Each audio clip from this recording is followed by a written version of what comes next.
What's up, ladies and gentlemen? I'm back with an update on a gun which I featured lately on my channel, that being the Famas. As you were probably able to see in the last video, I'm quite stoked and I'm quite happy that I have this in my collection. However, there are some things that I sort of didn't think about or just maybe realized at a later stage and which were not showcased in the review. It's also a couple of remarks that probably only people that have an extended time on the gun will be able to sort of to outline. I guess if you use this gun in Call of Duty or whatnot, probably you don't really realize, since this gun is so expensive and so rare, there is not a lot of users online which are able to do sort of like an extended hands-on review after using this gun for an extended period of time.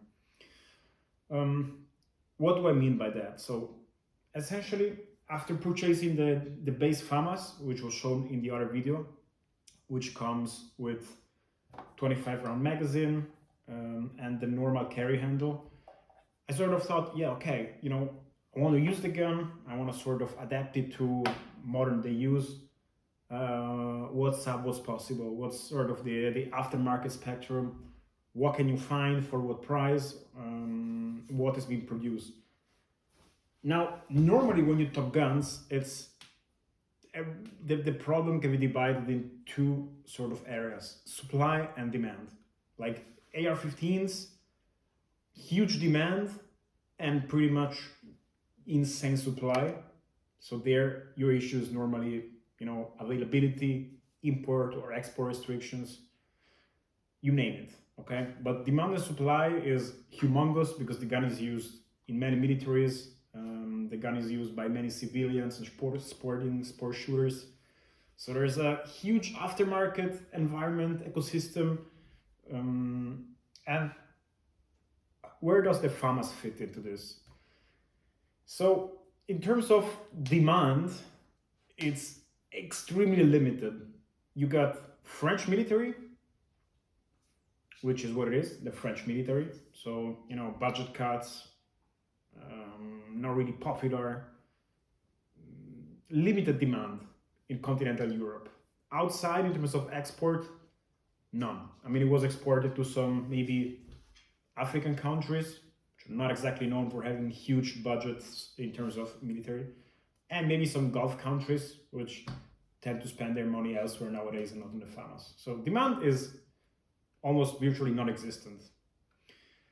Supply, you can take virtually out of the equation, that's not existent. So just aftermarket parts for the Famas are just not existent. The only thing that you can find is maybe slings, not even related to the Famas, just normal slings, perhaps adapted with another group for use with the Famas. But in terms of really supply for this gun, aftermarket, honestly, I wouldn't even know one brand. And I did some online research on some French portals. There is nothing. So I'm sure some people probably know things better than I do. If you actually do know something, point it out in the comments below. I'm always looking for something extra to add in this gun. Nevertheless, what was I able to find and what's my take? I was able to source some magazines and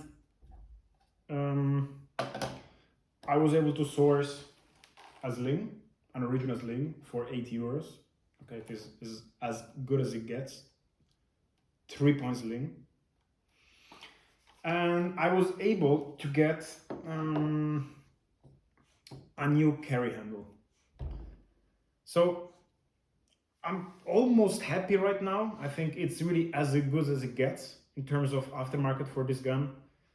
Let's start with in the order of that I just mentioned before. Magazines.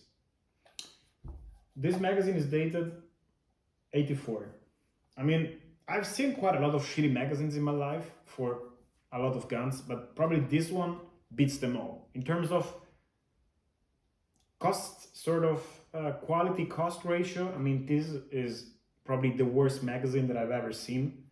The bottom plate is like thinner than a tuna can. That holds the magazine in place, and the body itself, the lips here, I was told that they just tend to break on their own really fast. To add insult to injury, they're expensive as fuck. There's one supplier here that sells old magazine for like $100 a pop. I did not buy them there, obviously, because it's outrageously expensive, and for what you're getting doesn't make sense. A good friend of mine, Helvetic Arms, I think, thanks man, was able to source some. I bought them legally with all the papers for a better price. So I have my combat loader in terms of mags, but man, I mean, I came to realize that the magazine is probably, and yeah, probably many people realize this before that I did, is like the weakest link in the whole chain. If the magazine fails, you could have a Ferrari of guns, will not serve you any purpose. So really, a gun should be designed around a good magazine, because this is really the weakest link. Without the magazine, there's nothing, no bullets going into gun, regardless how good it is or how accurate, doesn't bring you anything. And I think this is where the Famas tragically failed over the years. They managed to do some modernization on some of the parts, like the carry handle, which I'll come to that later. But the magazine, guys, I mean, here is no excuse. I mean, Magpul came out with plastic magazine for AR, G36, AK, different platforms. But in France, no one managed to sort of come out with a polymer magazine for the Famas. I keep in mind, I mean, the French military is paying top money to just sort of keep the Famas going that they have in stock. So they potentially could have the money to purchase some better magazines. And based on the forums where I've been in the last months, it doesn't seem like the critics are not there on the current status of the magazine. So everyone knows that they're shit. Everyone says it since ages. Nothing has been done. I mean, beyond the fact that the irons and the whole carry handle is a bit strange, I mean, there is really no excuse for someone in France to not fabricate a better mag for this gun. So that's probably the weakest link, and my biggest concern is when you have this gun is the magazine, you know, the follower is really shit. Like, forget anti-tilt, whatnot. The sort of, it's, you can tell that it's just cheaply produced, man. Costs a fortune, but it's really cheap as fuck, really. So there it goes. My biggest concern on sort of keeping this gun alive is the magazines. Now, let's say that you have an infinite supply of magazine because of government supplies and logistics, and you say, who cares? If this one breaks, I'm gonna have another one. What other stuff do you want to have on your Famas to use it in the 21st century? Where a Sling, as surprising as it sounds, is for me very important. I'm not saying that I'm the super duper 3-gun fast as hell guy with the Sling transitions and whatnot, but a normal 2-point Sling, you need it for walking long distances, for carrying the gun, for doing exercises, drills, just, you know, first, tactical support if someone is injured. You need a good Sling to sort of manipulate the environment and not lose your gun at the very basic. And again, here is where I'm really concerned that this gun is just under-delivering, and no solution has been found over the years. The Sling that is on the Famas, in theory, attaches to this bipod protrusion at the front. You have to choose one side, of course, which is okay. I mean, most of the guns have them on either side, but here, to just switch it, it's a pain. Okay, I'm not gonna. I'll consider I've showed you how to do it. Regardless, you attach it here to the protrusion here on either side, and then you sort of can loop it around this. There's a little sort of there's a little notch here where you can put it through, and it's a 3-point Sling, of course. Now you can theoretically use this as a 2-point, but it kind of defeats the purpose, and it doesn't seem as agile as other 2-point Sling. So I just bought it for the retro factor. As said, 80 euros for an original Sling. I mean, normally original stuff is expensive, but this one is so shit that it's just 80 euros and probably worth even less. It's original, so it fits to the package, but for use on the range, it's kind of retarded, honestly, and not really has not really evolved over time. I understand that people on deployments with this Famas use other slings, but yeah, it's if you think about it, where should you put that sling? Like honestly, you cannot put it on the carry handle. I think I don't even have to mention this. On the barrel, I think some slings go theoretically here before the grenade launcher ring, but as you're shooting a lot and the barrel gets hot, I'm not sure if it's an ideal solution. And just potentially it's a pragmatic way to just square the circle and work it out, but it seems still kind of bizarre and not really thought through. So I don't really know where else you could attach this sling.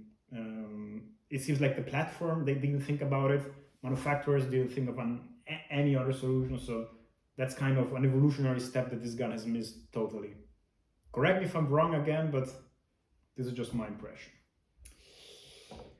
Then, so assuming that you found your way around the Flimsy magazine and you are happy with the sling, or for some reason you say, who gives a shit, I'm gonna just tie it around the barrel and live with it, have some really thick paracord. Okay. What else we need in the 21st century? Probably put some optics on top. Now, where do I start? So, a friend of mine was able to source me this handguard, the carry handle infantry, I guess it's called, for infantry. It has this top rail, this platform to attach a Picatinny rail. So it's composed of multiple parts. The normal carry handle has this metal sort of bridge, goes from that locks all the way to the gas. It's not even a gas plug, but to the rod, the recoil rod. It attaches directly there. It's fixed. It's not fixed, but it goes in contact and it's really tight on the recoil rod. So it doesn't move then. So at least you eliminate the problem that you lose zero every time that you detach the carry handle. So by the fact that this bridge sort of fixes and attaches to the recoil rod, it doesn't move, so probably you don't lose that much zero. So that problem is fixed. What does it have then?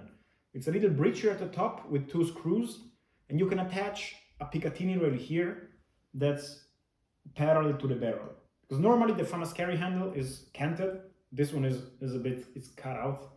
So the Picatinny rail that you could screw on top of here is parallel, and you can attach an optic on top. I do have the Picatinny rail, I just didn't mount it because I'm not using it. But for the cool factor, it's there, I have it.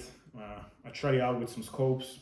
Now, what are the implications? So the height over bore, to begin with, is outrageously bizarre. If you think that the G36 is awkward, try this one. Height over bore of a Neotech, I don't know. I think French soldiers must have a neck that is double the size of everyone else, because otherwise I just don't understand. Then, iron sights. Now, on many weapons, when you have rails, there's sort of, you have backup iron sights, or the iron sights are, you know that they cannot be used, but at least it's kind of, you can visually inspect and understand what you're dealing with. But here, it's a different game as usual. So, the iron sights of the Famas per se, you have 2 little notches that you can sort of activate and deactivate to expand the rear hole for longer distances or shorter distances. Now, if you have this carry handle infantry, you automatically lose the ability of manipulating the front little ring of this iron sight. So what you're left with is just a long distance one, or you detach the carry handle, you sort of activate the short distance ring, and then you remount the carry handle. You cannot do both at the same time. So while this is mounted, it's just impossible, even with a knife, to just change the setting here at the front, because it directly makes contact with the metal bridge, and as a result, you cannot no longer manipulate it. It seems like regardless of what you do, manipulating the iron sight on the Famas will be a pain one way or the other. It's just the way it goes. Again, if someone has more hands-on time, trigger time with the Famas, and knows why it's like this, or maybe I'm doing something wrong, please tell it in the comments below. I don't consider myself too retarded, so I kind of know a little bit on gun manipulation. It seems like this is just a byproduct or a sort of collateral damage of the engineering of this handguard, and they said, yeah, you know what, you're gonna go short distance with the sight and maybe long distance with the iron sight, or vice versa.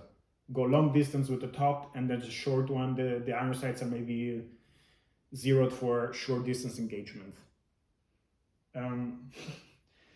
It goes beyond my understanding how they took out the option of just manipulating this on the fly, but I'm probably not smart enough to understand the implications of this. Bipod. Some people hate on the bipod.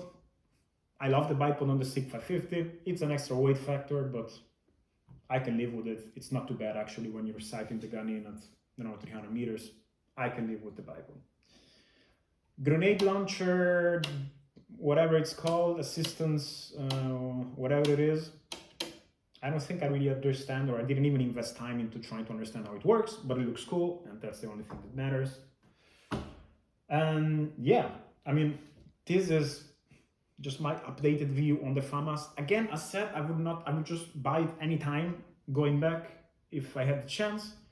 I'm really glad that I have the chance to own this weapon and to have it in my collection.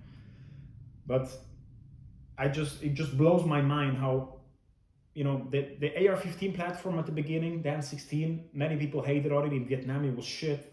People were dying. They said, you know, what the hell do we do about it? You know, they didn't stop there and whined about it. And maybe 16 years down the road, you still have the same M16. No, the M16 evolved. You have the M4, M16, A4, A5. I don't know how many iterations they have there. With rays, suppressed, unsuppressed, collapsible stuff, modular stuff, you know. France, I mean, in the European countries, among the European countries, one with the highest defense budgets. I mean, the Famas has basically stayed the same since the 70s. I mean, the G2 with the NATO magazine, okay, maybe that one sort of evolved a little bit, but they sold maybe 10,000 to the Navy, and they just use it on parades. So, I mean, it's probably used more on Call of Duty than on the battlefield, as far as the French Navy is concerned.